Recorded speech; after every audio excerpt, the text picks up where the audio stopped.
भारत सरकार ने मुस्लिम लीग जम्मू कश्मीर को विधि विरुद्ध क्रियाकलाप निवारण अधिनियम यूएपीए 1967 की धारा 3 उपधारा 1 के तहत गैर कानूनी संगठन घोषित कर दिया है। केंद्रीय गृह मंत्री अमित शाह ने कहा कि यह गुट जम्मू कश्मीर में राष्ट्र विरोधी और अलगाववादी गतिविधियों में शामिल है। ऐसे में सरकार इस पर बैन लगा रही है। उन्होंने कहा कि देश की एकता, अखंडता और संप्रभुता के खिलाफ कार्य करने वालों को बख्शा नहीं जाएगा। अमित शाह ने इस बारे में सोशल मीडिया प्लेटफॉर्म एक्स पर भी जानकारी दी।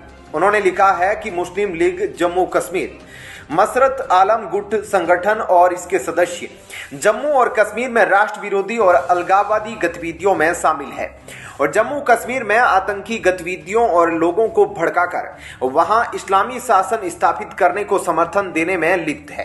केंद्रीय गृह मंत्री ने कहा कि प्रधानमंत्री नरेंद्र मोदी के नेतृत्व में भारत सरकार का संदेश एकदम स्पष्ट है कि देश की एकता, अखंडता और संप्रभुता के खिलाफ कार्य करने वाले किसी भी व्यक्ति को बख्शा नहीं जाएगा और उसे कानून के तहत कठोरतम सजा दी जाएगी। वहीं श्री राम जन्मभूमि तीर्थ क्षेत्र ट्रस्ट ने पिछले दिनों कांग्रेस को रामलला के प्राण प्रतिष्ठा समारोह में शामिल होने का निमंत्रण दिया था।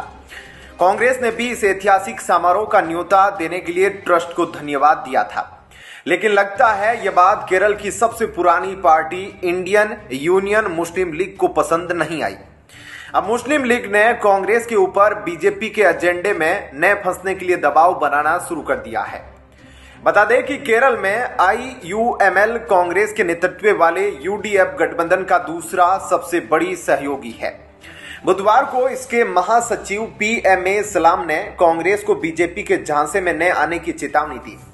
सलाम ने कहा, सभी चुनावों से पहले बीजेपी कोई न कोई हथकंडा लेकर सामने आती है और यह हमारे देश को हिंदू राष्ट्र में बदलने का एक एजेंडा है। बीजेपी अनावश्यक तनाव पैदा करने की कोशिश कर रही है और कांग्रेस पार्टी को जाल में नहीं फंसना चाहिए। केरल के एक सुन्नी संगठन समस्त केरल जमीयतुल उलेमा ने भी कांग्रेस पार्टी की तीखी आलोचना की है। यह बात उसके बुधवार के संपादकीय में स्पष्ट की गई है, जिसमें कहा गया है कि कांग्रेस पार्टी द्वारा अपनाए गए सॉफ्ट हिंदुत्व के रुख से करारा झटका लगा है। संपादकीय में यह भी कहा गया है, यह हाल के विधानसभा चुनावों में देखा गया है जिसमें कांग्रेस को भारी हार का सामना करना पड़ा। सीपीएम और सीपीआई ने महसूस किया है कि यह भारत को हिंदू राष्ट्र में बदलने के लिए एक अग्नि परीक्षा है, इसलिए उन्होंने समारोह में शामिल नहीं होने का फैसला किया। इसी तरह कांग्रेस पार्टी को भी ऐसा ही रुख अपनाना चाहिए। बुधवार को एआईसीसी महासचिव संगठन केसी वेणुगोपाल ने राम मंदिर के अभिषेक समारोह में कांग्रेस पार्टी के शामिल होने की संभावना पर पूछे गए सवाल को टाल दिया। ऐसे में क्या कहना है आपका इस पर? जय हिंद, जय भारत।